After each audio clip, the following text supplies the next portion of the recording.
ಇತ್ತೀಚಿನ ದಿನಗಳಲ್ಲಿ ನೀವು ನೋಡ್ತಾ ಇದ್ದೀರಾ, ಯಾವುದೇ ಸಿನಿಮಾ ತಗೊಂಡ್ರು ಆ ಸಿನಿಮಾದ ನಾಯಕ ಅವನು ಸಿಗರೇಟ್ ಸೇವನೆ ಮಾಡ್ತಿರ್ತಾನೆ. ಸೊ ಆ ಸಿಗರೇಟ್ ಸೇವನೆ ಮಾಡದೇ ಒಂದು ಗತ್ತು ಅನ್ನೋ ತರಹ.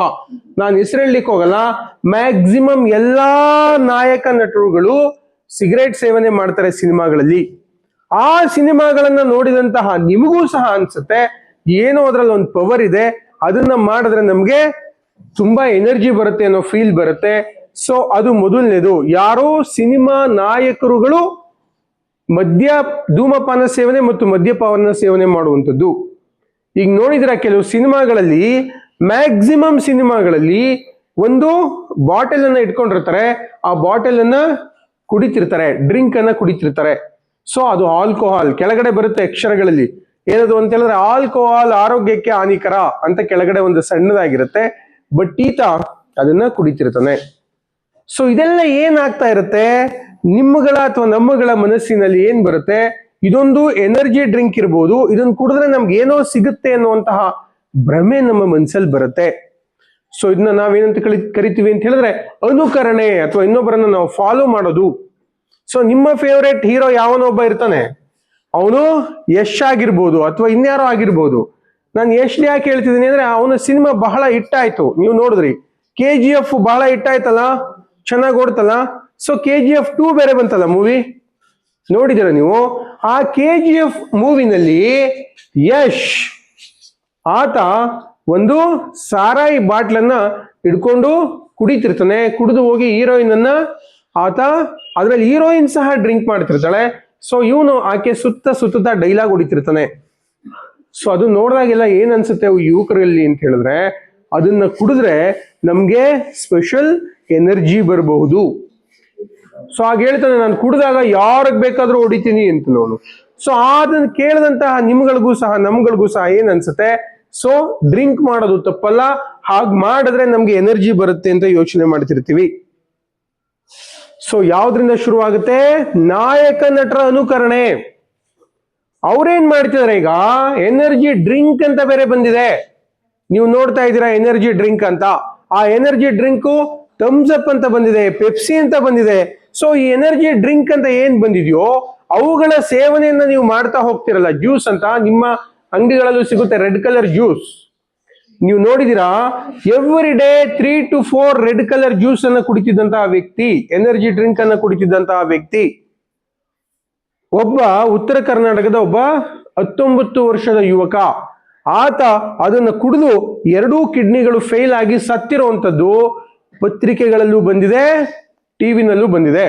ಸೊ ಅಂತಹ ಒಂದು ಪ್ರಮೋಷನ್ ಅನ್ನ, ಡ್ರಿಂಕ್ ಗಳನ್ನ ಇವತ್ತಿನ ನಾಯಕ ನಟರುಗಳು ರಾಜಾರೋಷವಾಗಿ ಕುಡಿತಾರೆ. ಸೊ ನಿಮ್ದೊಂದೇ ಕ್ವಶನ್ ನಿಮ್ ತಲೆಯಲ್ಲಿ ಬರ್ಬೇಕು, ಆ ವ್ಯಕ್ತಿ ತನ್ನ ನಿಜ ಜೀವನದಲ್ಲಿಯೂ ಸಹ ಅದನ್ನ ಕುಡಿತಾನ ಅಂತ ಹೇಳಿದ್ರೆ 100% ಆತ ಕುಡಿಯಲ್ಲ. ಸೊ ಅಡ್ವರ್ಟೈಸ್ಮೆಂಟ್ಗೆ ಕಾಣತರ ಬರೀ ಬಾಯಲ್ಲಿ ಇಟ್ಕೊಂತಾರೆ. ಸೊ ಹೊರಗಡೆ ಹೋಗಿ ಅದು ಮುಗಿದ ತಕ್ಷಣ ಹೊರಗಡೆ ಉಗಿತಾರೆ. ಅದನ್ನ ಅವ್ರ ಮಕ್ಳಿಗೆ ಕೊಡ್ತಾರ ಅಂದ್ರೆ 100ಕ್ಕೆ 100% ಅವ್ರ ಮಕ್ಳಿಗೂ ಕೊಡಲ್ಲ, ಅವರು ಕುಡಿಯಲ್ಲ. ಸೊ ಅದರಿಂದ ಪ್ರಚೋದಿತರಾದಂತಹ ಮಕ್ಕಳುಗಳೇನ್ ಮಾಡ್ತಾರೆ, ಇದರಿಂದ ಎನರ್ಜಿ ಬರುತ್ತೆ ನಮ್ಗೆ ಅಂತ ಅದನ್ನ ಕುಡಿಲಿಕ್ಕೆ ಶುರು ಮಾಡ್ತಾ ಇದ್ದಾರೆ. ಸೊ ಅದನ್ನ ಕುಡಿದ್ರೆ ನಮ್ಮ ಬಾಡಿಗೆ ಸಿಕ್ಕಾಪಟ್ಟೆ ಶುಗರ್ ಬರುತ್ತೆ. ಆ ಶುಗರ್ ನಮ್ಮ ಕಿಡ್ನಿ ಮತ್ತೆ ಲಿವರ್ ಅನ್ನ ಡ್ಯಾಮೇಜ್ ಮಾಡುತ್ತೆ. ಅದರಿಂದ ನಮಗೆ ಸಾವು ಸಂಭವಿಸುವಂತಹ ಪರಿಸ್ಥಿತಿ ನಿರ್ಮಾಣ ಆಗುತ್ತೆ. ಸೊ ಸಿನಿಮಾಗಳ ಪ್ರಭಾವ ಬಹಳ ಹೆಚ್ಚಾಗಿ ಇವತ್ತಿನ ಯುವಕರ ಮೇಲೆ ಬರ್ತಾ ಇದೆ. ಅದರಿಂದ ಅವರಿಗೆ ದುಶ್ಚಟ ದುರಭ್ಯಾಸಗಳು ಶುರು ಆಗ್ತಾ ಇದಾವೆ. ಇನ್ನು ಎರಡನೇ ಕಾರಣ ಏನು ಅಂತ ಹೇಳಿದ್ರೆ, ಮನೆಯಲ್ಲಿ ನಿಮ್ಮ ತಂದೆ ಅಥವಾ ಹೊರಗಿನ ಯಾರೋ ನಿಮ್ಮ ಸಂಬಂಧಿಕರು ಡ್ರಿಂಕ್ ಮಾಡ್ತಿರ್ತಾರೆ. ಸೊ ಅವರು ನಿಮ್ ಕೈಯಲ್ಲೇ ನೀರು ತರಿಸ್ಕೊತಿರ್ತಾರೆ ಸಮ್ಟೈಮ್ಸ್. ಆಗ ನೀವು ತಗೊಂಡೋಗಿ ನೀರು ಕೊಡ್ತೀರಾ. ಸೊ ಅವಾಗ ನಿಮ್ ಮನ್ಸಲ್ಲಿ ಬರುತ್ತೆ, ನಮ್ಮಪ್ಪ ಮಾಡ್ತಿದ್ದಾರೆ ಅಂದ್ರೆ ನಾನ್ ಮಾಡ್ತಿರೋದು ತಪ್ಪಲ್ಲ. ಸೊ ಯಾರೋ ಒಬ್ರು ಓದಿರ್ತಾರೆ, ಎಲ್ಲವೂ ತಿಳಿದಿರುತ್ತೆ, ಆದ್ರೆ ನಿಮ್ಮನ್ನ ಅವರು ನಿಮ್ ಎದುರುಗಡೆ ಆ ಒಂದು ಕೃತ್ಯವನ್ನ ಅಥವಾ ಸ್ಮೋಕ್ ಅಥವಾ ಡ್ರಿಂಕ್ ಅನ್ನು ಮಾಡಿದಾಗ ನಿಮ್ಗೆ ಅನ್ಸುತ್ತೆ ಇದು ತಪ್ಪಲ್ಲ, ಇದನ್ನ ಮಾಡಬಹುದು, ನಮ್ಮಪ್ಪ ಮಾಡ್ತಿದ್ದಾರೆ ಅಂದ್ರೆ ನಾವು ಮಾಡಬಹುದು ಅನ್ನುವಂತಹ ಫೀಲಿಂಗ್ಸ್ ಬರುತ್ತೆ. ಮೊದಲನೇದು ಹೀರೋಗಳಿಂದ, ಎರಡನೇದು ಕುಟುಂಬದವರಿಂದ ಮತ್ತು ಸಮಾಜದಿಂದ. ಹೊರಗಡೆ ಯಾರೋ ಒಬ್ಬ ವ್ಯಕ್ತಿ ನೀವು ಯಾವನ್ ಪವರ್ಫುಲ್ ಅಂತ ಅನ್ಕೊಂಡಿರ್ತೀರೋ ಆ ವ್ಯಕ್ತಿಯೂ ಸಹ ಡ್ರಿಂಕ್ ಮಾಡ್ತಿರ್ತಾನೆ ಅಂತಂದ್ರೆ ನೀವು ಅನ್ಕೋತೀರಾ ಅವನ್ ಪವರ್ಫುಲ್ ಆಗಿರೋದೇ ಅದೇ ಕಾರಣಕ್ಕೋಸ್ಕರ, ಸೊ ಮಾಡಿದ್ರೆ ತಪ್ಪಲ್ಲ ಅನ್ನೋ ಫೀಲ್ ಬರುತ್ತೆ. ನೆಕ್ಸ್ಟ್ ಏನಾಗುತ್ತೆ, ನಿಮ್ಮ ಫ್ಯಾಮಿಲಿ ಅಂತ ನಾನು ಅವಾಗಲೇ ಹೇಳಿದೆ. ಅದನ್ನ ಬಿಟ್ರೆ ಮೂರನೇದು, ನೀವು ಸ್ವಲ್ಪ ದೊಡ್ಡವರಾದ್ಮೇಲೆ ನಿಮಗೆ ಒಂದು ಫ್ರೆಂಡ್ಶಿಪ್ ಬರುತ್ತೆ. ಸೊ ಆ ಫ್ರೆಂಡ್ಶಿಪ್ ಅಲ್ಲಿ ಒಂದು ಕಾಮನ್ ಇರುತ್ತೆ. ಏನದು ಅಂತ ಹೇಳಿದ್ರೆ, ಮಗ ಏನಿಲ್ಲ ಕಣೋ, ತಗೋ ಏನಾಗಲ್ಲ, ನಾವೆಲ್ಲ ಕುಡಿತಿಲ್ವಾ, ಏನಾಗಲ್ಲ ಕಣೋ. ಸೊ ಫ್ರೆಂಡ್ಸ್ ಎಲ್ಲ ಒಂದು 10 ಜನ ಅಂತವರೇ ಸೇರ್ಕೊಂಡಿದ್ರೆ ಮಧ್ಯದಲ್ಲಿ ನೀವೊಬ್ರು ಇರ್ತೀರಾ ಅಂದ್ರೆ ಬಲವಂತವಾಗಿ ಅವರು ನಿಮ್ಮನ್ನ ಫೋರ್ಸ್ ಮಾಡ್ಬೋದು ಅಥವಾ ಎಮೋಷನಲ್ ಬ್ಲಾಕ್ ಮೇಲ್ ಮಾಡ್ಬೋದು. ಮಗ ನೀನೇನಾದ್ರೂ ಕುಡಿಲಿಲ್ಲ ಅಂದ್ರೆ ನಾನ್ ನಿನ್ ಜೊತೆ ಮಾತಾಡಲ್ಲ ಕಣ. ನೋಡು, ನಾವೆಲ್ಲ ಹೇಳ್ತಾ ಇದೀವಿ, ನಮ್ಮೆಲ್ಲರ ಮಾತಕ್ಕೂ ಬೆಲೆ ಇಲ್ವಾ? 10 ಜನಕ್ಕಿಂತ ದೊಡ್ಡವನ ಮಗ ನೀನು. ಸೊ ಕುಡಿ ಮಗ, ಏನಿಲ್ಲ ಕಣಲೆ, ಹುಡುಗಿರು ಕುಡಿತಿದ್ದಾರೆ ಕಣ ಇದನ್ನ, ಜ್ಯೂಸು, ಹಣ್ಣಿನ ರಸ, ಬಿಯರ್ ಅಂದ್ರೆ ಹಣ್ಣಿನ ರಸ ಅದು. ಇಲ್ಲೇ ನೋಡು, ಒಂದು ದ್ರಾಕ್ಷಿ ಹಣ್ಣಿನ ಚಿತ್ರ ಇದೆ ಅಂತ ತೋರಿಸಿ 10 ಜನ ನಿಮ್ಮ ಮೇಲೆ ಎಮೋಷನಲ್ ಬ್ಲಾಕ್ ಮೇಲ್ ಮಾಡ್ಲಿಕ್ಕೆ ಶುರು ಆದಾಗ ನಿಮ್ಮ ಮನಸ್ಸಿಗೂ ಒಂದು ಕ್ಷಣದಲ್ಲಿ ಅನ್ಸ್ಬಿಡ್ಬಹುದು, ಹೌದು 10 ಜನನೂ ಮಾಡ್ತಿದ್ದಾರೆ ಅಂದಾಗ ನಾನ್ ಮಾಡಿದ್ರೆ ತಪ್ಪೇನು ಅನ್ನೋ ತರ ಫೀಲಿಂಗ್ ಬರುತ್ತೆ. ಸೊ ಯಾರ್ಯಾರಿಂದ ಅಂತ ನೀವು ಕ್ಲಿಯರ್ ಆಗಿ ತಿಳ್ಕೊಳ್ಳಿ. ಮತ್ತೆ ಮತ್ತೆ ಹೇಳ್ತಾ ಇದ್ದೀನಿ, ಸಿನಿಮಾಗಳ ಪ್ರಭಾವ ಅತ್ಯಂತ ಹೆಚ್ಚಾಗಿರುತ್ತೆ. ಮತ್ತೆ ಫ್ಯಾಮಿಲಿ ಅಂಡ್ ರಿಲೇಷನ್ಸ್ ಪ್ರಭಾವ ಬೀರ್ತಾರೆ, ಮತ್ತೆ ಸೊಸೈಟಿ ಪ್ರಭಾವ ಬೀರುತ್ತೆ, ಮತ್ತೆ ಫ್ರೆಂಡ್ಸ್. ಈ 4 ಜನರನ್ನ ಮೀರಿ ಇನ್ನೊಂದಿದೆ. ಏನದು ಅಂತ ಹೇಳಿದ್ರೆ, ನೀವು ಸಿನಿಮಾಗಳನ್ನ ನೋಡ್ತಿರ್ತೀರಾ. ಏನದು ಅಂದ್ರೆ, ಯಾವುದೋ ಹುಡುಗಿ ಒಂದು ಹುಡುಗನಿಗೆ ಸಿನಿಮಾದಲ್ಲಿ ಮೋಸ ಮಾಡ್ತಾಳೆ. ಸೊ ಆಗ ಹೀರೋ ಏನ್ ಮಾಡ್ತಾನೆ ಟೆನ್ಷನ್ ಆದಾಗ ಹೀರೋ ಏನ್ ಮಾಡ್ತಾನೆ ಮಕ್ಳ? ಎಣ್ಣೆ ಕುಡಿತಾನೆ. ಆಹಾ, ಒಳ್ಳೆ ಲ್ಯಾಂಗ್ವೇಜ್ ಕೊಟ್ಟಿದ್ದೀರಾ. ಏನ್ ಕುಡಿತಾನೆ ಅವನು? ಎಣ್ಣೆ ಕುಡಿತಾನೆ. ಸೊ ನೀವು ನೋಡ್ತಾ ಇದ್ದೀರಾ, ಸಿನಿಮಾಗಳು ತೋರಿಸುತ್ತೆ ಒಬ್ಬ ಮನುಷ್ಯನಿಗೆ ಟೆನ್ಷನ್ ಆದ್ರೆ ಅಥವಾ ಆತಂಕ ಆದ್ರೆ, ನೋವಾದ್ರೆ, ಬೇಜಾರಾದ್ರೆ ಅದನ್ನ ಕುಡಿದ್ರೆ ಸರಿ ಹೋಗುತ್ತೆ ಅನ್ನೋ ಫೀಲಿಂಗ್ಸ್ ಬಂದ್ಬಿಟ್ಟಿದೆ. ಸೊ ಅವಾಗ ಏನ್ ಅನ್ಸುತ್ತೆ, ನೀವು ಯಾವ್ದಾದ್ರು ಬೇಜಾರಲ್ಲಿದ್ದಾಗ ಯಾರೋ ನಿಮ್ ಫ್ರೆಂಡ್ ಕರೀತಾರೆ, ಮಗ ಆ ಬೇಜಾರಲ್ಲಿ ಏನಿಲ್ಲ ಕಣ, ಒಂದೇ ಒಂಚೂರು ತಗೊಂಡ್ರೆ ಹೋಗ್ತಾ ಇರುತ್ತೆ. ಸೊ ಆ ಬೇಜಾರು ಯಾವ್ದು ಇರಲ್ಲ, ಅದನ್ನ ಅಭ್ಯಾಸ ಮಾಡೋಣ ಅಂತ ಅವರು ನಿಮಗೆ ಏನ್ ಮಾಡಿದೆ, ಸಿಚುವೇಶನ್ ನಿಮ್ಮನ್ನ ಆ ತರಹದ ಪರಿಸ್ಥಿತಿಗೆ ದೂಡುವಂತಹ ಸನ್ನಿವೇಶಗಳಿರುತ್ತೆ. ಸೊ ಮಕ್ಕಳ, ಇದು ಈ 5 ಕಾರಣಗಳಿಂದ ಒಬ್ಬ ಮನುಷ್ಯ ದುಶ್ಚಟ ಮತ್ತು ದುರಭ್ಯಾಸಗಳಿಗೆ ಒಳಗಾಗಬಹುದು. ಸೊ ದುಶ್ಚಟ ದುರಭ್ಯಾಸಗಳಿಂದ ಏನೆಲ್ಲ ಸಂಭವಿಸುತ್ತೆ ಅಂತ ನಾನು ಆಮೇಲೆ ಹೇಳ್ತೀನಿ. ಅದಕ್ಕಿಂತ ಮುಖ್ಯವಾಗಿ ಅದು ದೇಹದ ಮೇಲೆ ಹೇಗೆಲ್ಲ ಪರಿಣಾಮವನ್ನು ಬೀರುತ್ತೆ ಅಂತ ತಿಳ್ಕೊಳ್ತಾ ಹೋಗೋಣ. ಸೊ ಆ ಅಭ್ಯಾಸ ಮಾಡೋದ್ರಿಂದ ಸಾವು ಸಂಭವಿಸುತ್ತೆ ಅಂತ ಫೈನಲ್ ಗೊತ್ತು. ಓಕೆನಾ? ನಾನು ನಿಮಗೆ ಸುಮ್ಮನೆ ಒಂದು ಕ್ವಶನ್ ಕೇಳ್ತೀನಿ. ಈಗ ಯಾರು ಡ್ರಿಂಕ್ ಮಾಡ್ತಿರ್ತಾರೆ ಅವರಿಗೆ ಡ್ರಿಂಕ್ಸು ಕೆಟ್ಟದ್ದು ಅಂತ ಗೊತ್ತಿರಲ್ವಾ? ಗೊತ್ತಿರಲ್ವಾ? 100ಕ್ಕೆ 100% ಗೊತ್ತಿರುತ್ತೆ. ಡ್ರಿಂಕ್ಸ್ ಮಾಡುವಂತ ವ್ಯಕ್ತಿಗೆ ನೀವು ಹೋಗಿ, ಅಣ್ಣ ನೀನ್ ಡ್ರಿಂಕ್ಸ್ ಮಾಡೋದ್ರಿಂದ ಲಿವರ್ ಹಾಳಾಗುತ್ತೆ, ಕಿಡ್ನಿ ಹಾಳಾಗುತ್ತೆ, ಹಾರ್ಟ್ ಅಟ್ಯಾಕ್ ಆಗುತ್ತೆ, BP ಬರುತ್ತೆ, ಸೊ ನಿನ್ ಪ್ರಾಣ ಹೋಗ್ಬೋದು ಅಂತ ಹೇಳಿದ್ರೆ ಅವನ್ ಹೇಳ್ತಾನೆ, ಅಯ್ಯೋ ಮುಟ್ಟಾಳ, ನನಗೂ ಗೊತ್ತು ಕಣ ಇದು ಅಂತಾನೆ. ಸೊ ಅವ್ನ್ ಸಿಗರೇಟ್ ಸೇತಿರ್ತಾನೆ ಅಂತ ಇಟ್ಕೊಳ್ಳಿ, ಅವನ ಹತ್ರ ಹೋಗಿ, ಅಣ್ಣ ಸಿಗರೇಟ್ ಸೇದಿದ್ರೆ ನಿನ್ ಲಂಗ್ಸ್ ಹಾಳಾಗುತ್ತೆ, ನಿನಗೆ ಕ್ಯಾನ್ಸರ್ ಕಾರಕ ರೋಗಗಳು ಬರ್ಬೋದು, ಸಿಗರೇಟ್ ಬೇಡ ಅಣ್ಣ ಅಂತ ಹೇಳಿ ಈ ಪ್ಯಾಕ್ ಮೇಲೂ ಇದೆ ನೋಡು ಅಂತಾರೆ. ಆ ಪ್ಯಾಕ್ ಮೇಲೆ ದೊಡ್ಡದಾಗಿ ಚಿತ್ರ ಇರುತ್ತೆ ಅಲ್ವಾ? ಅಷ್ಟೇ ಅಲ್ಲ, ಎಲ್ಲಾ ಸಿನಿಮಾ ಥಿಯೇಟರ್ಗಳಲ್ಲೂ ಅದನ್ನ ಪ್ರದರ್ಶನ ಮಾಡ್ತಾರೆ. ಏನಂತ, ನಾನು ಮುಖೇಶ್, ನಾನು 2-3 ವರ್ಷದಿಂದ ತಂಬಾಕು ಜಿಗಿಯುತ್ತಿದ್ದೆ ಅಲ್ವಾ, ಬರುತ್ತಲ್ಲ ನೋಡಿ, ಸೇದಿ ಸೇದಿ ನನ್ನ ಹೃದಯ ಹಾಳಾಗಿದೆ, ನನಗೆ ಈಗ ಹಾರ್ಟ್ ಅಟ್ಯಾಕ್ ಆಗಿದೆ, ನಾನು ಬದುಕುವುದಿಲ್ಲ, ಬರುತ್ತಲ್ಲ. ಸೊ ಅದನ್ನ ಬಂದ್ರೆ ನೀವೇನ್ ಅನ್ಕೋತೀರಾ? ಕಾಮಿಡಿ ಅನ್ಕೋಬಿಡ್ತೀರಾ. ನಾನು ಮುಖೇಶ್ ಅಂತ ಬಂದ್ರೆ ನಿಮಗ್ ಕಾಮಿಡಿ. ಸೊ ಇದರಿಂದ ಅಪಾಯ ಆಗುತ್ತೆ ಅಂತ ಹೇಳಿದ್ರೆ ಅಷ್ಟು ಸೀರಿಯಸ್ನೆಸ್ ಬರಲ್ಲ, ಯಾರಿಗೂ ಬರಲ್ಲ. ಸೊ ಆಗಿದ್ರೆ ನಮಗೆ ಇದ್ರ ಬಗ್ಗೆ ಇದು ಡೇಂಜರಸ್ ಅಂತ ಗೊತ್ತಿದೆ. ಸೊ ಅವೇರ್ನೆಸ್ ಕ್ರಿಯೇಟ್ ಆಗ್ಬೇಕು, ಅಂದ್ರೆ ಜಾಗೃತಿ ಬರಬೇಕು ಅನ್ನೋ ಉದ್ದೇಶದಿಂದಾನೇ ಈ ಸ್ವಸ್ಥ ಸಂಕಲ್ಪ. ಓಕೆನಾ? ಈಗ ನಾನು ಮಾತು ಶುರು ಮಾಡ್ತೀನಿ. ಸರ್ ಇನ್ನೂ ಶುರು ಮಾಡಿಲ್ವಾ? ಜಸ್ಟ್ ಇಂಟ್ರಡಕ್ಷನ್ ಅಷ್ಟೇ. ಸೊ ಆಗಿದ್ಮೇಲೆ ಇದು ಯಾವ ರೀತಿ ದುಶ್ಚಟಗಳು ಅಥವಾ ದುಷ್ಪರಿಣಾಮವನ್ನು ಬೀರುತ್ತೆ ನಮ್ಮ ಮೇಲೆ ನೋಡ್ತಾ ಹೋಗೋಣ. ಓಕೆ ಈಗ ನೋಡಿ ಮಕ್ಕಳ, ನಿಮ್ಗೆ ಇದು ಯಾವ ತರಹ ಅಭ್ಯಾಸ ಆಗುತ್ತೆ ಅಂತ ಗೊತ್ತಾಯ್ತು ಅಲ್ವಾ? ಇದು ದೇಹದ ಒಳಗಡೆ ಹೋಗಿ ಯಾವ ತರಹದ ಪರಿಣಾಮ ಬೀರುತ್ತೆ ನೋಡೋಣ. ನಾನು ನಿಮ್ಗೆ ಸುಮ್ಮನೆ ಒಂದು ಕ್ವಶನ್ ಕೇಳ್ತೀನಿ. ನಿಮ್ಮ ಫ್ರೆಂಡ್ ಪಿರಿಯಾಪಟ್ಟಣದಿಂದ ಒಂದು ಬಸ್ಸಲ್ಲಿ ಬರ್ತಾನೆ. ಓಕೆನಾ? ನೀವು ಹುಣಸೂರು ಬಸ್ ಸ್ಟ್ಯಾಂಡ್ ಅಲ್ಲಿ ಆ ಬಸ್ಸನ್ನ ಕಾಯ್ತಾ ಇರ್ತೀರಾ. ತುಂಬಾ ಚೆನ್ನಾಗಿದೆ ಆನ್ಸರ್ ಮಾಡಿ ಇದಕ್ಕೆ. ಈ ಕಡೆ ನೋಡಿ, ನಿಮ್ಮ ಫ್ರೆಂಡ್ ಪಿರಿಯಾಪಟ್ಟಣದಿಂದ ಒಂದು ಬಸ್ಸಲ್ಲಿ ಬರ್ತಾನೆ, ನೀವು ಹುಣಸೂರು ಬಸ್ ಸ್ಟಾಪ್ ಅಲ್ಲಿ ಬಸ್ ಕಾಯ್ತಿರ್ತೀರಾ. ಸೊ ಆ ಬಸ್ಸು ಪಿರಿಯಾಪಟ್ಟಣದಿಂದ ಅವ್ನು ಬರ್ತಾನೆ, ಮಗ ಈ ಬಸ್ ತುಂಬಾ ಚೆನ್ನಾಗಿದೆ ಕಣ, ಈ ಬಸ್ ಗೊತ್ತು ಅಂತಾನೆ. ಆಯ್ತಾ? ಆ ಬಸ್ ಏನಿರುತ್ತೆ ಅಂದ್ರೆ ಕಂಪ್ಲೀಟ್ ಡಕೋಟಾ ಬಸ್ಸು. ಸ್ಟಾರ್ಟ್ ಮಾಡಿದ್ರೆ ಡಗ ಡಗ ಡಗ ಡಗ ಅಂತ ಬಾಡಿ ಎಲ್ಲ ಕುಣಿತಾ ಇದೆ, ಹಿಂಗೆ ಡ್ರೈವರ್ ಕುಣಿತಾ ಇದ್ದಾನೆ ಹಿಂಗೆ. ಆಯ್ತಾ? ಆಮೇಲೆ ಡ್ರೈವರ್ ಹೇಳ್ತಾನೆ, ಇದು ಗೇರ್ ಕರೆಕ್ಟ್ ಆಗಿ ಬೀಳಲ್ಲ, ಗೇರ್ ಹಾಕುವಾಗ ಏನ್ ಬಲವಂತದಿಂದ ಗೇರ್ ಹಾಕ್ಬೇಕು, ಅವ್ನ್ ಬ್ರೇಕ್ ಹಿಡಿದ್ರು ಸರಿಯಾಗಿ ಬ್ರೇಕ್ ಹಿಡಿತಾ ಇಲ್ಲ. ಆ ಬಸ್ಸಲ್ಲಿ ಆಲ್ರೆಡಿ ಯಾರು ಕೂತಿದ್ದಾರೆ? ನಿಮ್ ಫ್ರೆಂಡ್ಸ್ ಕೂತಿದ್ದಾರೆ ಒಂದಷ್ಟು ಜನ. ಮಗ ಈ ಬಸ್ ಸೂಪರ್ ಆಗಿದೆ ಕಣ, ಹತ್ತೋ ಈ ಬಸ್ಗೆ ಅಂತಂತಾರೆ. ಆ ಡ್ರೈವರ್ಗೇನು ಈ ಬಸ್ಸು ಮೈಸೂರು ತಲುಪುತ್ತೆ ಇಲ್ಲ ಗ್ಯಾರಂಟಿ ಇಲ್ಲ. ಸೊ ಬಸ್ ಸ್ಟ್ಯಾಂಡ್ ಇಂದ ಹೊರಗೆ ಬರ್ಬೋದು ಅಷ್ಟೇ, ತಲುಪುತ್ತೆ ಇಲ್ಲ ಗ್ಯಾರಂಟಿ ಇಲ್ಲ. ಆ ಬಸ್ಸಲ್ಲಿ ಆತ ಕೂತಿದ್ದಾನೆ. ಆ ಬಸ್ ಸ್ಟಾರ್ಟ್ ಆದ್ರೆ, ಕೆಲವು ಬಸ್ಗಳು ನೀವು ನೋಡಿರ್ತಿರಲ್ಲ, ಇಡೀ ಎಂಟೈರ್ ಬಾಡಿನೇ ವೈಬ್ರೇಟ್ ಆಗ್ತಾ ಇರುತ್ತೆ ಸ್ಟಾರ್ಟ್ ಆದ್ರೆ. ಆ ತರ ಬಸ್ಸು. ಸೊ ತುಂಬಾ ಹಳೆ ಬಸ್ಸು, ತುಂಬಾ ಅಳ್ಳಾಡ್ತಿದೆ. ಆಯ್ತಾ? ಅದ್ರ ಪಕ್ಕ ಇನ್ನೊಂದು ಹೊಸ ಬಸ್ ಬಂದು ನಿಲ್ಲುತ್ತೆ. ಓಕೆನಾ? ಮೈಸೂರು ಅಂತ ಅವನು ಕೂಗ್ತಿದ್ದಾನೆ, ಇವನು ಕೂಗ್ತಿದ್ದಾನೆ, ಒಳಗಡೆ ಫ್ರೆಂಡ್ಗಳು ಕೂಗ್ತಿದ್ದಾರೆ, ಮಗ ಹತ್ತೋ ಈ ಬಸ್ಗೆ ಹತ್ತೋ ಅಂತ. ಯಾವ್ದು? ಡಕೋಟಾ ಬಸ್ಗೆ.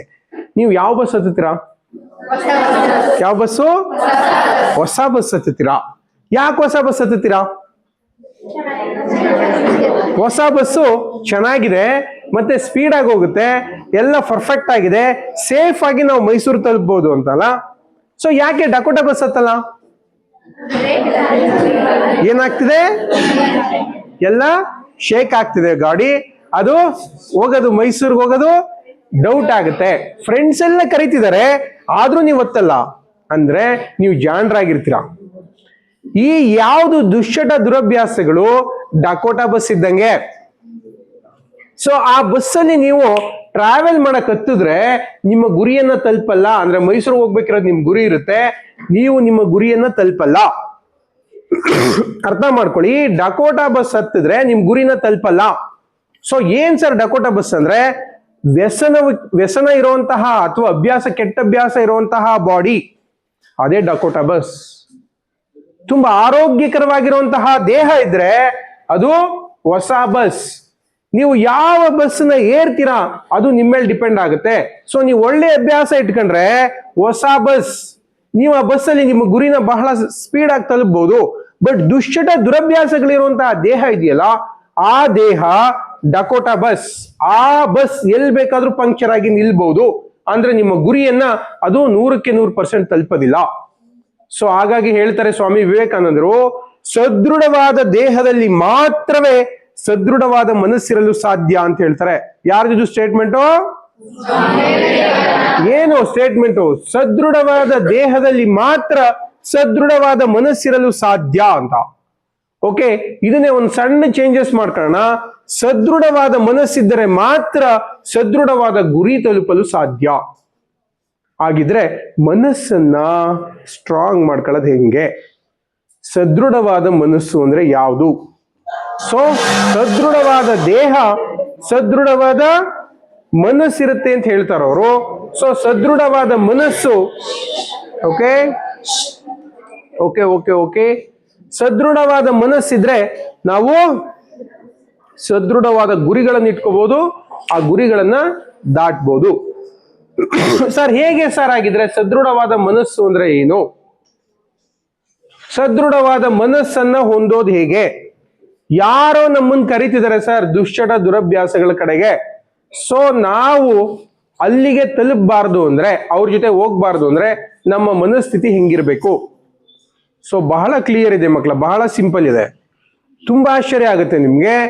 ಯಾರಾದ್ರೂ ನಿಮ್ಮನ್ನ ಕೆಟ್ಟ ಕೆಲಸಗಳಿಗೆ ಅಥವಾ ಕೆಟ್ಟ ಅಭ್ಯಾಸಗಳಿಗೆ ನಿಮ್ಮನ್ನ ಪ್ರೇರೇಪಿಸೋದಕ್ಕೆ ಶುರು ಮಾಡಿದ್ರೆ ನೀವು ಒಂದೇ ತಿಳ್ಕೋಬೇಕು ನಿಮ್ಮ ಮನಸ್ಸಲ್ಲಿ, ನಾವು ಯಾವುದೇ ಕಾರಣಕ್ಕೂ ಬರಲ್ಲ, ನೋ ಅಂತ ಹೇಳೋದನ್ನ ಕಲಿಬೇಕು. This is the first lesson. ಏನದು? ನೋ. ಯಾರಾದ್ರೂ ಕರೀತಾರೆ ಸ್ಟ್ರಾಂಗ್ ಆಗಿ ಹೇಳ್ಬೇಕು, ನೋ ನಾನ್ ಬರಲ್ಲ. ಸೊ ಮಕ್ಕಳ, ನಾನು ಸುಮ್ಮನೆ ನಿಮ್ಗೊಂದು ಕ್ವಶನ್ ಕೇಳ್ತೀನಿ. ಸಂಡೇ ಸ್ಕೂಲ್ ಇರಲ್ಲ, ಓಕೆನಾ? ಸ್ಕೂಲ್ ಇರಲ್ಲ, ಸುಮ್ನೆ ಮನೆ ಹತ್ರ ಕೂತಿರ್ತೀರಾ. ಕೂತಿರ್ಬೇಕಾದ್ರೆ ಯಾರೋ ನಿಮ್ ಫ್ರೆಂಡ್ ಕರೀತಾರೆ, ಅದು ಹುಡುಗಿರ್ಗೂ ಆಗ್ಬೋದು ಹುಡುಗರಿಗೂ ಆಗ್ಬೋದು. ಯಾರೋ ನಿಮ್ ಫ್ರೆಂಡ್ ಕರೀತಾರೆ, ಏನಂತ? ಹುಡುಗಿಯರಿಗೆ ಕರೀತಾರೆ. ಏನಂತ? ಇವತ್ತು ಸಂಡೇ ಕಣೆ, ಇವತ್ತು ಯೂಟ್ಯೂಬ್ ನೋಡ್ಕೊಂಡು ಬಿರಿಯಾನಿ ಮಾಡೋದು ಹೆಂಗೆ ಅಂತ ಕಲ್ತ್ಕೊಳ್ಳೋಣ ಬಾ ಅಂತಾರೆ.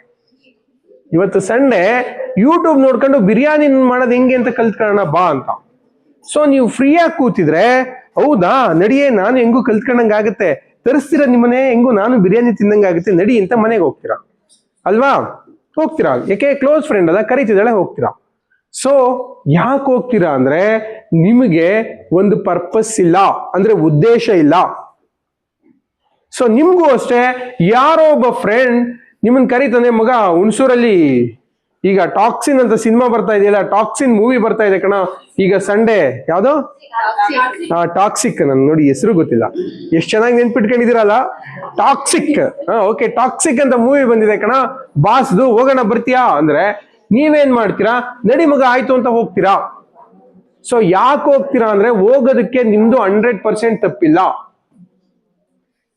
ಕಾರಣ ಏನು ಅಂದ್ರೆ, ನಿಮಗೆ ಒಂದು ಪರ್ಪಸ್ ಇಲ್ಲ. ಸೊ ಅದೇ, ನಾಳೆ ಪರೀಕ್ಷೆ ಇದೆ, ಇವತ್ತು ಯಾರಾದ್ರೂ ಕರೆದ್ರೆ ಬಿರಿಯಾನಿ ಮಾಡಕ್ಕೆ ಹೋಗ್ತೀರಾ? ಹೋಗ್ತೀರಾ? ಹೋಗಲ್ಲ. ನೀವು ಹೋಗ್ತೀರಪ್ಪ ಸಿನಿಮಾಗೆ? ಹೋಗಲ್ಲ. ಅದನ್ನ ಬಿಟ್ಟು ನೀವು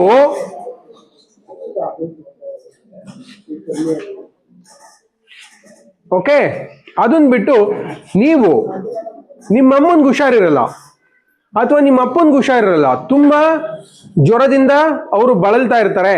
ಸೊ ನಿಮ್ಮ ಅಪ್ಪ ಏನ್ ಮಾಡ್ತಾರೆ?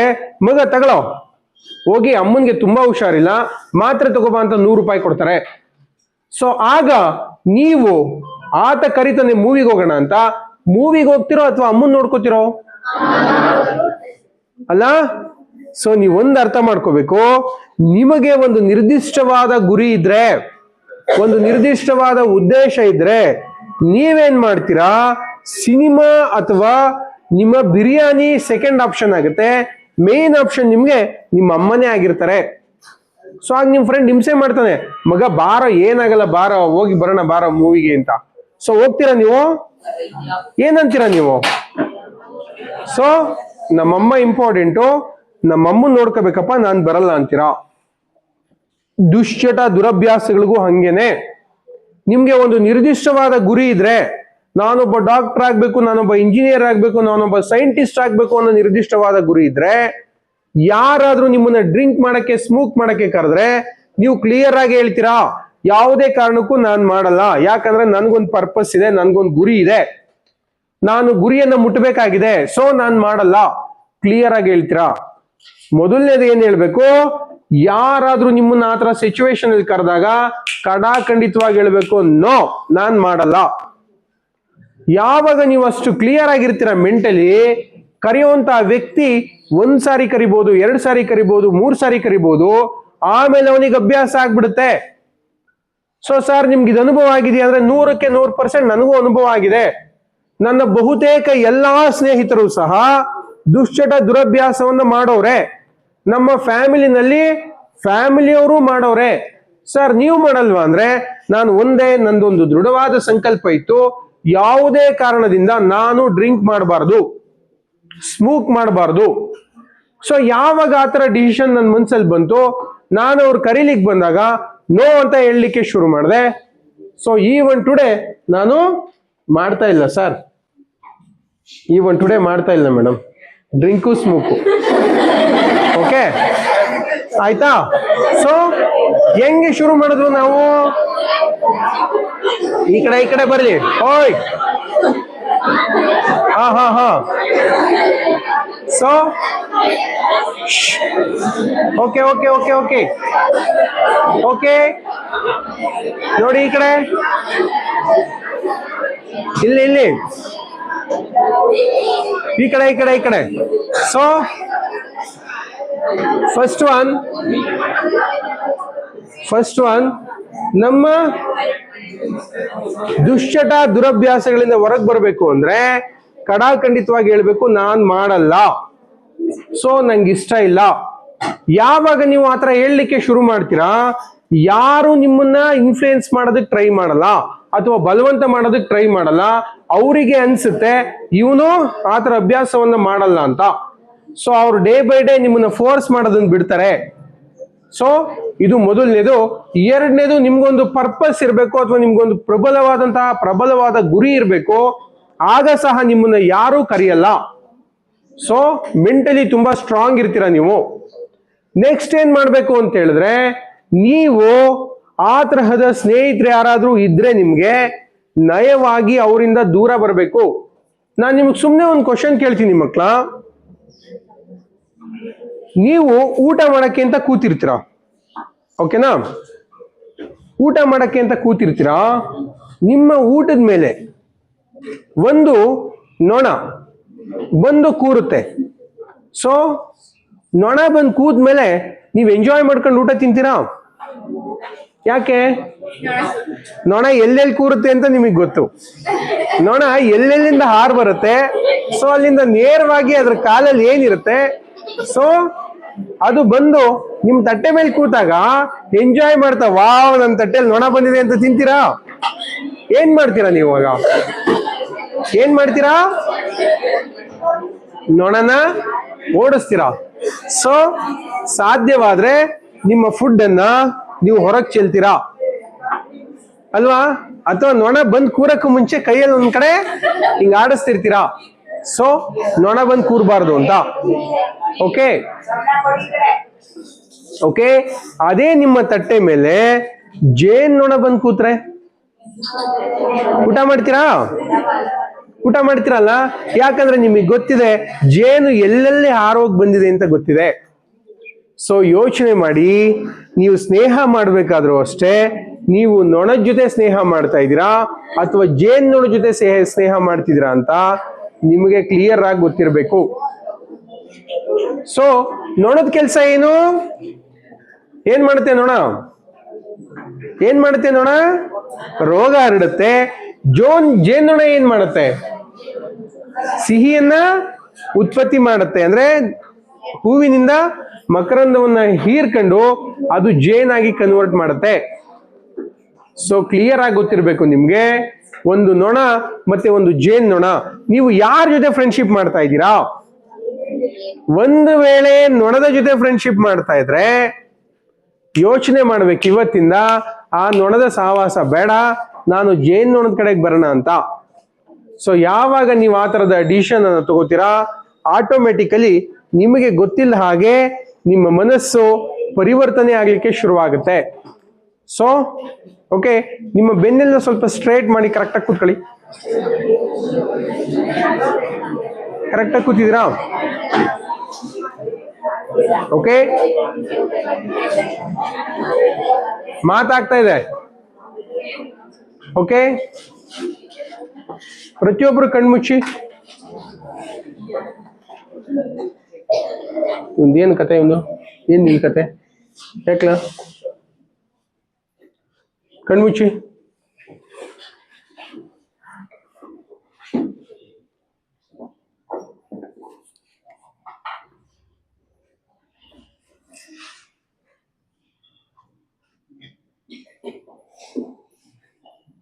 ಓಕೆ,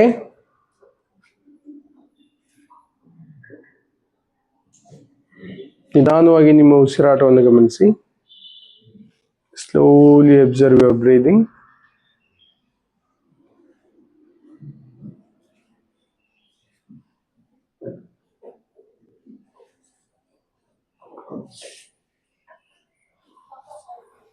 ಈಗ ನಿಮ್ಮ ಮನಸ್ಸುಗಳು ಸಂಪೂರ್ಣವಾಗಿ ಖಾಲಿ ಆಗ್ತಾ ಇದ್ದಾವೆ. ಸೊ ನಿಮ್ಮ ಮನಸ್ಸು ಸಂಪೂರ್ಣವಾಗಿ ಖಾಲಿ ಆಗ್ತಾ ಇದೆ. ನೀವೆಲ್ಲರೂ ನಿಮ್ಮ ತರಗತಿಯಲ್ಲಿ ಕೂತಿದ್ದೀರಾ. ಸೊ ನಿಮ್ಮ ಮನಸ್ಸಲ್ಲಿ ನಿಮ್ಮ ತಂದೆ ತಾಯಿಗಳ ಚಿತ್ರ ಬರಲಿ. ನಿಮ್ಮ ತಂದೆ ತುಂಬಾ ಶ್ರಮಪಟ್ಟು ದುಡಿತಾ ಇದ್ದಾರೆ, ತುಂಬಾ ಬೆವರು ಸುರಿಸಿ ಕಷ್ಟಪಟ್ಟು ದುಡಿತಾ ಇದ್ದಾರೆ. ಅವರು ಯಾವ ವೃತ್ತಿಯನ್ನ ಮಾಡ್ತಾ ಇದ್ದಾರೆ ಅದನ್ನ ಕಲ್ಪನೆ ಮಾಡ್ಕೊಳ್ಳಿ. ಒಂದ್ ವೇಳೆ ಅವರು ಟೈಲರ್ ಆಗಿದ್ರೆ ಟೈಲರಿಂಗ್ ಮಾಡ್ತಿದ್ದಾರೆ ಅಂತ ಇಮ್ಯಾಜಿನ್ ಮಾಡ್ಕೊಳ್ಳಿ. ಒಂದ್ ವೇಳೆ ಅವರು ರೈತ ಆಗಿದ್ರೆ ಜಮೀನ್ ಕೆಲಸ ಮಾಡ್ತಿದ್ದಾರೆ ಅಂತ ಇಮ್ಯಾಜಿನ್ ಮಾಡ್ಕೊಳ್ಳಿ. ಒಂದ್ ವೇಳೆ ಡ್ರೈವರ್ ಆಗಿದ್ರೆ ಡ್ರೈವರ್ ಕೆಲಸ ಮಾಡ್ತಿದ್ದಾರೆ ಅಂತ ಇಮ್ಯಾಜಿನ್ ಮಾಡ್ಕೊಳ್ಳಿ. So be serious. ನಿಮ್ಮ ತಂದೆ ನಿಮಗೋಸ್ಕರ ತುಂಬಾ ಸೀರಿಯಸ್ ಆಗಿ ಅವರು ಕೆಲಸ ಮಾಡ್ತಾ ಇದ್ದಾರೆ. ತುಂಬಾ ತಮಾಷೆಯಾಗಿ ಕೆಲಸ ಮಾಡ್ತಾ ಇಲ್ಲ. ಸೊ ನಿಮ್ಮ ತಂದೆಯ ಬೆವರಿನ ಹನಿಗಳ ಕಡೆಗೆ ನಿಮ್ಮ ಗಮನ ಇರಲಿ. ನಿಮ್ಮ ತಂದೆ ಕಷ್ಟಪಟ್ಟು ದುಡಿಮೆ ಮಾಡ್ತಿದ್ದಾರೆ, ಅವರಿಗೆ ಬೆವರು ಬರ್ತಾ ಇದೆ. ಸೊ ರೆಸ್ಪೆಕ್ಟ್ ದ ಸ್ವೆಟ್, ಅಂದ್ರೆ ಅವರ ಬೆವರಿನ ಹನಿಗಳನ್ನ ನೀವು ಗೌರವಿಸಿ. ಸೊ ನಿಮ್ಮ ತಂದೆ ನಿಮಗೋಸ್ಕರ ದುಡಿತಾ ಇದ್ದಾರೆ. ಸೊ ನಿಮ್ಮ ತಾಯಿಯ ಚಿತ್ರ ನಿಮ್ಮ ಕಣ್ಣು ಮುಂದೆ ಬರಲಿ.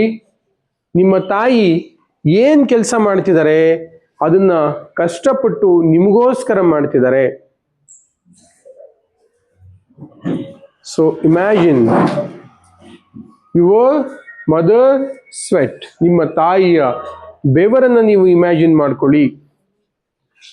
ನಿಮ್ಮ ತಂದೆಯ ಬೆವರನ್ನ ಇಮ್ಯಾಜಿನ್ ಮಾಡ್ಕೊಳ್ಳಿ.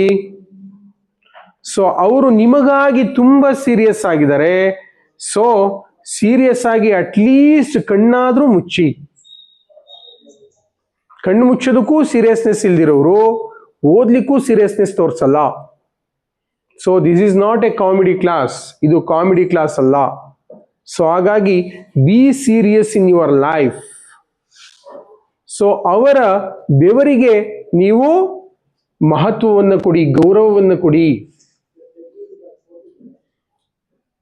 ಸೊ ನಿಮ್ಮ ತಾಯಿ ಬೆಳಿಗ್ಗೆ ನಿಮ್ಗೋಸ್ಕರ ಬೇಗ ಎದ್ದೇಳ್ತಾರೆ, ನಿಮ್ಗಳ ಬಟ್ಟೆ ತೊಳಿತಾರೆ, ನಿಮ್ಮ ಮನೆಯ ಪಾತ್ರೆ ತೊಳಿತಿದ್ದಾರೆ. ಸೊ ನಿಮ್ಗೋಸ್ಕರ ಅಡಿಗೆ ಮಾಡ್ತಿದ್ದಾರೆ. ಸೊ ನಿಮ್ಮ ತಾಯಿ ನಿಮಗೋಸ್ಕರ ಕಷ್ಟಪಟ್ಟು ಜಮೀನಲ್ಲಿ ಕೆಲಸ ಮಾಡ್ತಿದ್ದಾರೆ. ನನ್ನ ಮಗ ಚೆನ್ನಾಗಿರ್ಲಿ, ನನ್ನ ಮಗಳು ಚೆನ್ನಾಗಿರ್ಲಿ, ನನ್ನ ಮಗ ಶಾಲೆಗೆ ಹೋಗ್ತಿದ್ದಾನೆ, ನನ್ನ ಮಗಳು ಶಾಲೆಗೆ ಹೋಗ್ತಿದ್ದಾಳೆ. ಸೊ ಅವರನ್ನ ನಾವು ಅವರು ಉನ್ನತವಾದ ಸ್ಥಾನಕ್ಕೆ ತಲುಪಲಿ ಅನ್ನುವಂತಹ ಉದ್ದೇಶದಿಂದ ನಿಮ್ಮ ತಂದೆ ತಾಯಿಗಳು ತುಂಬಾ ರೆಸ್ಪೆಕ್ಟ್ಫುಲ್ ಆಗಿ ನಿಮ್ಮನ್ನ ಬೆಳೆಸ್ತಾ ಇದ್ದಾರೆ, ಗೌರವಯುತವಾಗಿ ನಿಮ್ಮನ್ನು ಬೆಳೆಸ್ತಾ ಇದ್ದಾರೆ. ಸೊ ಅವರ ಮೇಲೆ ನಿಮ್ಗೊಂದು ಅಭಿಮಾನ ಇರಲಿ. ಸೊ ಮನ್ಸಲ್ಲಿ ಅನ್ಕೋಬೇಕು, ಓಕೆ ನಾನು ಹೇಳ್ತೀನಿ ಈಗ, I am the best, I will achieve the best, I will share the best. Rest of my life is the best of my life. I am a winner. I will do anything for my family. And I am an achiever. I achieve something in my life.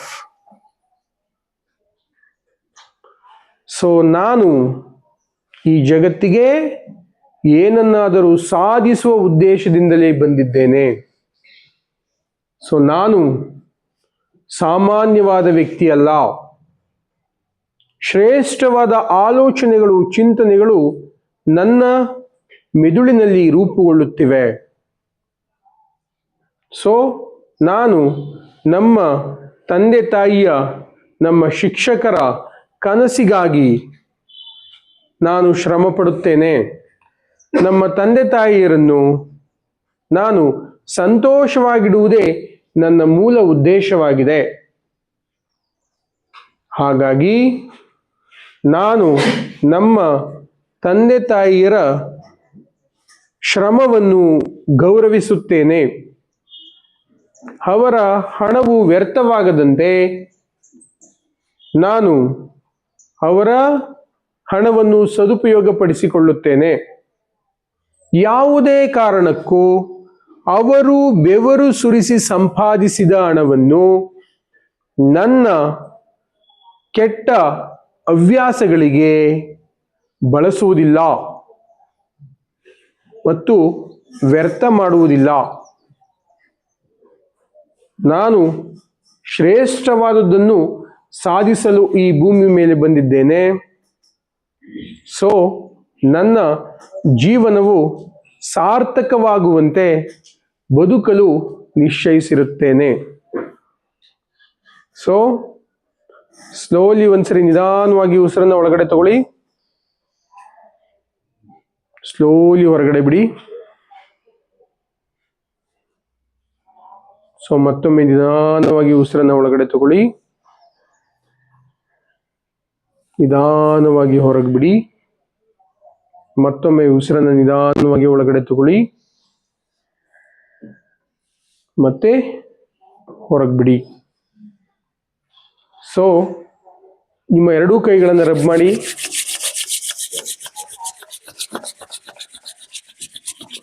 ನಿಮ್ಮ ಕಣ್ಣುಗಳನ್ನು ಸ್ಪರ್ಶ ಮಾಡ್ತಾ ನಿಧಾನವಾಗಿ ನಿಮ್ಮ ಕಣ್ಣುಗಳನ್ನು open ಮಾಡಿ. Okay okay okay okay okay okay ಈಗ ಮಕ್ಕಳ, ಈಗ ಮನ್ಸಲ್ಲಿ ಅನ್ಕೊಂಡ್ರಲ್ಲ ನೀವು, ಇದೇನ್ ಗೊತ್ತಾ? This is called positive affirmation ಅಂತ. ಕೇಳಿ ಈ ಕಡೆ. ಓಯ್, ಇದನ್ನ ಏನಂತ ಕರಿತೀವಿ ನಾವು ಅಂತ ಹೇಳಿದ್ರೆ, ಸಕಾರಾತ್ಮಕವಾದ ಚಿಂತನೆಗಳು ಅಥವಾ ಆಲೋಚನೆಗಳು ಅಂತ ಕರಿತೀವಿ.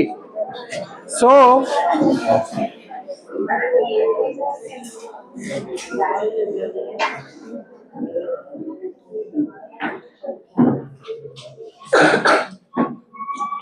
ಈಗ ನಾನು ಹೇಳದ್ನಲ್ಲ, ನೀವು ಮನ್ಸಲ್ಲಿ ಏನ್ ಅನ್ಕೊಂಡ್ರಲ್ಲ, ಇದನ್ನ ನಾವು ಪಾಸಿಟಿವ್ ಅಫರ್ಮೇಶನ್ ಅಂತ ಕರಿತೀವಿ, ಸಕಾರಾತ್ಮಕ ಚಿಂತನೆಗಳು. ಸರ್ ಇದು ಏನಾಗುತ್ತೆ ಸರ್ ಅಂತ ಹೇಳಿದ್ರೆ, ಡೇ ಬೈ ಡೇ ಪ್ರತಿದಿನ ನಿಮ್ಮ ಮನಸ್ಸಲ್ಲಿ ನಿಮ್ಮ ಬಗ್ಗೆ ಒಳ್ಳೆಯ ಅಭಿಪ್ರಾಯಗಳನ್ನ ಹೇಳ್ಕೊಳ್ತಾ ಹೋದ್ರೆ ನಿಮ್ಮ ಮನಸ್ಸು ಸಂಪೂರ್ಣವಾಗಿ ಒಳ್ಳೆಯ ವಿಚಾರಗಳ ಕಡೆಗೆ ಟ್ರಾನ್ಸ್ಫರ್ ಆಗುತ್ತೆ. ಸೊ ಈ ಅಭ್ಯಾಸವನ್ನ ಎವ್ರಿ ಡೇ ಮಾಡ್ಕೋಬೇಕು. ಸರ್ ಸದೃಢವಾದ ಮನಸ್ಸನ್ನ ರೂಪಿಸ್ಕೊಳ್ಳೋದು ಹೇಗೆ ಸರ್? ಹೇಗೆ ನಮ್ಮ ಮನಸ್ಸನ್ನ ಸದೃಢಗೊಳಿಸ್ಕೋಬೇಕು ಅಂದ್ರೆ ಬಹಳ ಸರಳವಾಗಿ ನಾನು 5 ಟಿಪ್ಗಳನ್ನ ಹೇಳ್ಕೊಡ್ತೀನಿ. ಸೊ ಎವ್ರಿ ಡೇ ಮೊದಲನೇದಾಗಿ ಪಾಸಿಟಿವ್ ಅಫರ್ಮೇಶನ್ಗಳನ್ನ ಹೇಳ್ಕೋಬೇಕು. ಯಾಕೆ ಹೇಳ್ಕೋಬೇಕು ಅಂತ ಹೇಳ್ತೀನಿ. ಏನಂತ ಹೇಳ್ಕೋಬೇಕು ಅಂದ್ರೆ, ನನ್ನ ಕೈಯಲ್ಲಿ ಸಾಧ್ಯ, ನಾನ್ ಮಾಡ್ತೀನಿ, ನಾನ್ ಬೆಸ್ಟ್, ನಾನ್ ಪರ್ಫೆಕ್ಟ್, ನಾನ್ ಬುದ್ಧಿವಂತೆ. ನೀವು ಒಂದಷ್ಟು ಪಾಸಿಟಿವ್ ಅಫರ್ಮೇಶನ್ಸ್ ಅನ್ನ ನಾನು ಮೊದಲಿಗೆ ಹೇಳ್ಕೊಟ್ನಲ್ಲ ನಿಮ್ಗೆ. I am the best, I will achieve the best, I will share the best and rest of my life is the best of my life ಅಂತ ಹೇಳ್ಕೋಬೇಕು. ಸೊ ಹಂಗೆ ಹೇಳ್ತಾ ಹೇಳ್ತಾ ಹೇಳ್ತಾ ನಿಮ್ಮ ಬ್ರೈನ್ ಆಟೋಮೆಟಿಕಲಿ ನಿಮ್ಮನ್ನ ಬೆಸ್ಟ್ ಮಾಡಲಿಕ್ಕೆ ಶುರು ಮಾಡುತ್ತೆ. First you should affirmation, positive affirmation ನ you tell yourself in your mind, ಅಥವಾ ಬಾಯ್ಬಿಟ್ಟು ಹೇಳ್ಬೋದು. ಪ್ರತಿದಿನ ನೀವು ಅದನ್ನ ಹೇಳಬೇಕು, ಪಾಸಿಟಿವ್ ಅಫರ್ಮೇಶನ್ ಅನ್ನ. ಸರ್ ಇದೇನ್ ಮಾಡುತ್ತೆ ಅಂತ ಹೇಳಿದ್ರೆ, ನಿಮ್ಮ ಬ್ರೈನ್ ನಲ್ಲಿರುವಂತಹ ಪಾತ್ವೇಸ್ ಅನ್ನ ಕ್ಲಿಯರ್ ಮಾಡುತ್ತೆ, ನಿಮ್ಮ ಮನಸ್ಸನ್ನ ಸದೃಢ ಮಾಡುತ್ತೆ. ಸೊ ಸೆಕೆಂಡ್ ಒನ್ ಬಂದು, ನಿಮಗೆ ಎವ್ರಿ ಡೇ ನೀವು 5 ಮೆಂಬರ್ಸ್ಗೆ ಗ್ರಾಟಿಟ್ಯೂಡ್ ಅನ್ನ ಹೇಳ್ಬೇಕು. ಗ್ರಾಟಿಟ್ಯೂಡ್ ಅಂದ್ರೆ ಏನು ಅಂತ ಹೇಳಿದ್ರೆ ಕೃತಜ್ಞತೆ. ಪ್ರತಿದಿನ 5 ಜನರಿಗೆ ಕೃತಜ್ಞತೆ ಹೇಳಬೇಕು. ನೀವು ನಿಮ್ಮ ಅಪ್ಪನಿಗೆ ಕೃತಜ್ಞತೆ ಹೇಳ್ಬೋದು, ನಿಮ್ಮ ಅಮ್ಮನಿಗೆ ಕೃತಜ್ಞತೆ ಹೇಳ್ಬೋದು, ನಿಮ್ಮ ಟೀಚರ್ಸ್ಗೆ ಕೃತಜ್ಞತೆ ಹೇಳ್ಬೋದು. ಗ್ರಾಟಿಟ್ಯೂಡ್ ಏನ್ ಮಾಡುತ್ತೆ, ನಿಮ್ಮಲ್ಲಿರುವಂತಹ ಹೊಸ ಹೊಸ ಇನೋವೇಷನ್, ಬ್ರೈನ್ ನಲ್ಲಿರುವಂತಹ ಹೊಸ ಹೊಸ ಪಾತ್ವೇಗಳನ್ನ ಕ್ರಿಯೇಟ್ ಮಾಡಿಕೊಡುತ್ತೆ. ಸೊ ಡೈಲಿ 5 ಅಫರ್ಮೇಶನ್ಸ್ ಹೇಳಬೇಕು, ಅಥವಾ 2 ಮಿನಿಟ್ಸ್ ಅಫರ್ಮೇಶನ್ಸ್ ಹೇಳಿದ್ರೆ ನೀವು 5 ಜನ ವ್ಯಕ್ತಿಗಳಿಗೆ ನೀವು ಕೃತಜ್ಞತೆಯನ್ನ ಹೇಳಬೇಕು. ಸೊ ಯಾರ್ಯಾರಿಗೆ ಹೇಳ್ಬೋದು ಸರ್ ಅಂತ ಹೇಳಿದ್ರೆ, ಪ್ರತಿದಿನ ನಿಮಗೆ ಈ ದಿನ ನಾನು ಬದುಕಿದ್ದೀನಲ್ಲ, ಸೊ ನಾಳೆ ಬೆಳಿಗ್ಗೆ ನಿಮಗೆ ನೆನಪಿರ್ಲಿ, ನಿಮಗೆ ಗೊತ್ತಿರಲಿ, ಜಗತ್ತಿನ 10 ಲಕ್ಷ ವ್ಯಕ್ತಿಗಳು ರಾತ್ರಿ ಮಲಗಿದ್ರೆ ಬೆಳಿಗ್ಗೆ ಎದ್ದೇಳಲ್ಲ. ಸೊ ಸಂಶೋಧನೆಗಳು ಹೇಳುತ್ತೆ, ರಿಸರ್ಚ್ ಹೇಳುತ್ತೆ, ಜಗತ್ತಿನ 10 ಲಕ್ಷ ಜನ ಇವತ್ತು ರಾತ್ರಿ ಮಲಗಿದ್ರೆ ಬೆಳಿಗ್ಗೆ ಎದ್ದೇಳಲ್ಲ ಅಂದ್ರೆ ಸತ್ತು ಹೋಗಿರ್ತಾರೆ. ಸೊ ನಾವು ಬೆಳಿಗ್ಗೆ ಎದ್ದ ತಕ್ಷಣ ಬದುಕಿದೀವಿ ಅಂದ್ರೆ ಸಂತೋಷ ಪಡಬೇಕು. ಸೊ ಹೇಳ್ಬೇಕು, I am very happy, thanks to God. ಅಥವಾ ನೀವು ಯಾವ ದೇವರನ್ನ ನೀವು ಸ್ಮರಿಸ್ತೀರಾ ಆ ದೇವರಿಗೆ ಮೊದಲನೇ ಕೃತಜ್ಞತೆ ಹೇಳಿ, ಯಾಕಂದ್ರೆ ನಾನು ಬದುಕಿದ್ದೀನಿ ಅಂತ. ಸೊ ಅದು ಮೊದಲನೇದು. ಎರಡನೇದು, ಎಷ್ಟೋ ಜನರಿಗೆ ಉಸಿರಾಡೋದಕ್ಕೆ ಒಳ್ಳೆ ಶುದ್ಧವಾದ ಗಾಳಿ ಇಲ್ಲ. ನಿಮ್ಮೂರಲ್ಲಿ ನಿಮಗೆ ಶುದ್ಧವಾದ ಗಾಳಿ ಸಿಗ್ತಾ ಇದೆ. ಸೊ ನೀವು ಈ ಗಾಳಿಯನ್ನು ಕೊಟ್ಟಂತಹ ದೇವರಿಗೆ ಕೃತಜ್ಞತೆ ಹೇಳಿ. ಸೊ ಎಷ್ಟೋ ಜನರಿಗೆ ಶುದ್ಧವಾದ ನೀರಿಲ್ಲ, ನಿಮಗೆ ಶುದ್ಧವಾದ ನೀರು ಸಿಗ್ತಾ ಇದೆ, ನೀರು ಕುಡಿಯುವಂತ ನೀರಿಗೆ ನೀವು ಕೃತಜ್ಞತೆ ಹೇಳಿ. ತಿನ್ನುವ ಆಹಾರಕ್ಕೆ ಕೃತಜ್ಞತೆ ಹೇಳಿ. ಜನ್ಮ ಕೊಟ್ಟ ತಂದೆ ತಾಯಿಗಳಿಗೆ ಕೃತಜ್ಞತೆ ಹೇಳಿ. ನಿಮ್ಮ ಟೀಚರ್ಸ್ಗೆ, ಪಾಠ ಹೇಳ್ಕೊಡುವಂತ ಟೀಚರ್ಸ್ಗೆ ಕೃತಜ್ಞತೆ ಹೇಳಿ. ಅಥವಾ ಯಾರಾದ್ರೂ ನಿಮ್ಮ ಫ್ರೆಂಡ್ ನಿಮ್ಗೆ ಹೆಲ್ಪ್ ಮಾಡ್ತಿದ್ದಾನೆ ಅಂದ್ರೆ ಅವರಿಗೆ ಕೃತಜ್ಞತೆ ಹೇಳಿ. So gratitude is the second one. ಇನ್ನು ಮೂರನೇ ವಿಷಯ ಏನು ಅಂತ ಹೇಳಿದ್ರೆ, ಎವ್ರಿ ಡೇ ನೀವು 5 ಸಕ್ಸಸ್ ಅನ್ನ ಬರಿಬೇಕು. ನೀವು ಎಕ್ಸಸೈಸಸ್ ಅಲ್ಲಿ ಏನ್ ಮಾಡ್ಬೇಕು ಅಂದ್ರೆ 5 ಸಕ್ಸಸ್. ಏನ್ ಸಕ್ಸಸ್ ಅಂದ್ರೆ, ನಾನು ಇವತ್ತು ಬೆಳಿಗ್ಗೆ 6 ಗಂಟೆಗೆ ಎದ್ದೆ. ನೀವು ಎವ್ರಿ ಡೇ 6 ಗಂಟೆಗೆ ಹೇಳ್ತಿದ್ರ ಅಂದ್ರೆ ಓನ್ಲಿ 5 ಮಿನಿಟ್ಸ್ ಬೇಗ ಹೇಳ್ಬೇಕು ಅಂತ 5:55ಕ್ಕೆ ಅಲಾರಾಮ್ ಸೆಟ್ ಮಾಡಿ 5:55ಕ್ಕೆ ಎದ್ದೇಳ್ಬೇಕು. ಸೊ ಎದ್ದು ನೀವು ಬರಿಬೇಕು, ಇವತ್ತು ನಾನು 5:55ಕ್ಕೆ ಎದ್ದೆ, ದಿಸ್ ಇಸ್ ಮೈ ವಿಕ್ಟರಿ ಅಥವಾ ಸಕ್ಸಸ್. ಸೊ 5:55ಕ್ಕೆ ಎದ್ದು 5 ನಿಮಿಷ ಶಾಲೆಗೆ ಬಂದೆ, ದಿಸ್ ಇಸ್ ಮೈ ಸಕ್ಸಸ್. ಶಾಲೆಯಲ್ಲಿ ಇವತ್ತು ಸ್ವಲ್ಪವೂ ಗಲಾಟೆ ಮಾಡದೆ ಕೇವಲ ಕ್ಲಾಸ್ ಮಾತ್ರ ಕೇಳಿಸ್ಕೊಂಡೆ, ದಿಸ್ ಇಸ್ ಮೈ ಸಕ್ಸಸ್.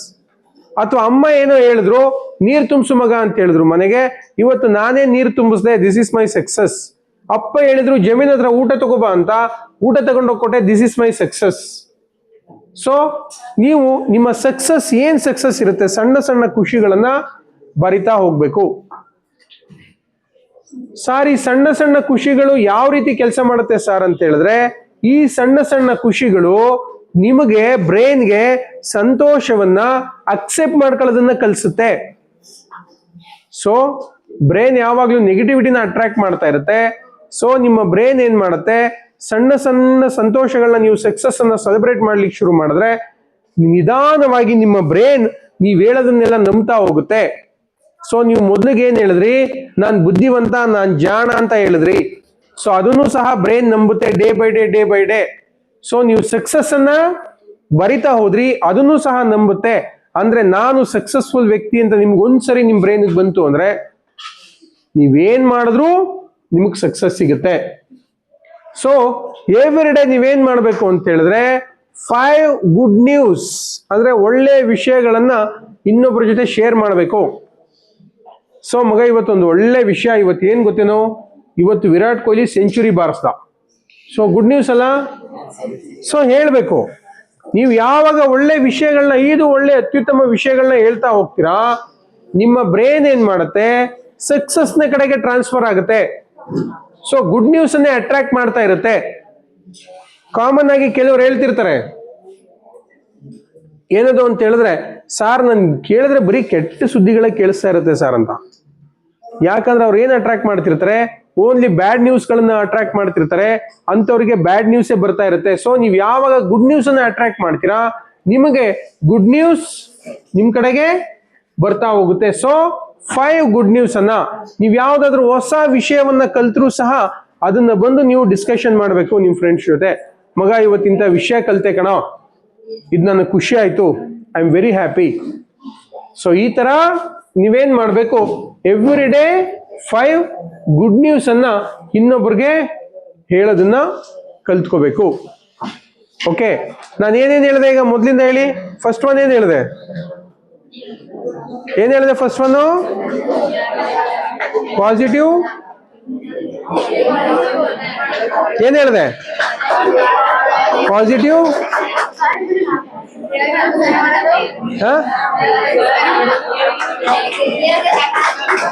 ಯಾರಿಗೆ? ಹಾ okay, gratitude. Okay, first one ಏನ್ ಹೇಳ್ಬೇಕು, ಪಾಸಿಟಿವ್ ಅಫರ್ಮೇಶನ್ ಅನ್ನ ಹೇಳ್ಬೇಕು. ಓಕೆನಾ. ಸೆಕೆಂಡ್ ಒನ್ ಏನ್ ಮಾಡ್ಬೇಕು, ಗ್ರಾಟಿಟ್ಯೂಡ್ ಹೇಳ್ಬೇಕು. ಥರ್ಡ್ ಒನ್ ಗುಡ್ ನ್ಯೂಸ್ ಹೇಳ್ಬೇಕು. ಓಕೆನಾ? ಇನ್ನು ಫೋರ್ತ್ ಒನ್, ಸ್ಮಾಲ್ ಸಕ್ಸಸ್ ಅನ್ನ ಸೆಲೆಬ್ರೇಟ್ ಮಾಡಬೇಕು. ಸೊ ಹ್ಯಾಪಿ ಮೂಮೆಂಟ್ ಆಗಿ ನಿಮ್ಮ ಬ್ರೈನ್ ಅನ್ನ ಕನ್ವರ್ಟ್ ಮಾಡಬೇಕು. ಸೊ ಯಾವಾಗ ಇವುಗಳನ್ನೆಲ್ಲ ನೀವು ಮಾಡ್ತಾ ಹೋಗ್ತಾ ಇರ್ತೀರಾ, ಆಟೋಮೆಟಿಕಲಿ ನಿಮ್ಮ ಬ್ರೈನ್ ನೆಗೆಟಿವಿಟಿಯಿಂದ ಪಾಸಿಟಿವಿಟಿ ಕಡೆಗೆ ಬರುತ್ತೆ. ಸೊ ಡೇ ಬೈ ಡೇ ನಿಮ್ಮ ಮನಸ್ಸು ಸಂಪೂರ್ಣವಾಗಿ ನಿಮ್ಮ ಕಂಟ್ರೋಲ್ಗೆ ಬರುತ್ತೆ. ಸೊ ಆಟೋಮೆಟಿಕಲಿ ಆಗ ಯಾರಾದ್ರೂ ನಿಮ್ಮನ್ನ ಕರೆದ್ರೆ, ಕೆಟ್ಟ ಅಭ್ಯಾಸಗಳ ಕಡೆ ಕರೆದ್ರೆ ನೀವ್ ಹೇಳ್ತೀರಾ, ಯಾಕಂದ್ರೆ ನಿಮ್ಮ ಮನಸ್ಸು ಸ್ಟ್ರಾಂಗ್ ಆಗಿರುತ್ತೆ. ನೀವು ಬರಲ್ಲ ಅಂತ ಹೇಳ್ತೀರಾ, ನೋ ಅಂತ ಹೇಳ್ತೀರಾ. ಸೊ ಯಾವಾಗ ನಿಮ್ಮ ಮನಸ್ಸು ದುರ್ಬಲವಾಗಿರುತ್ತೆ, ಆಗ ನೀವು ಆಟೋಮೆಟಿಕಲಿ ಯಾವುದೇ ವ್ಯಕ್ತಿ ಕರೆದ್ರು ಆ ವ್ಯಕ್ತಿಯ ಕಡೆಗೆ ಅಟ್ರಾಕ್ಟ್ ಆಗ್ತೀರಾ. ಸೊ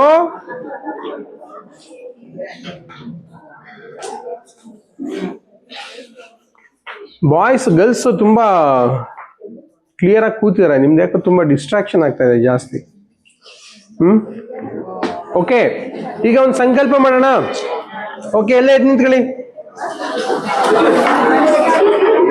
ಒಂದು ನಿಮಿಷ ಏನೋ ಹೇಳ್ಬೇಕು ಅವ್ರು. ಓಕೆ, ಹೌದಾ?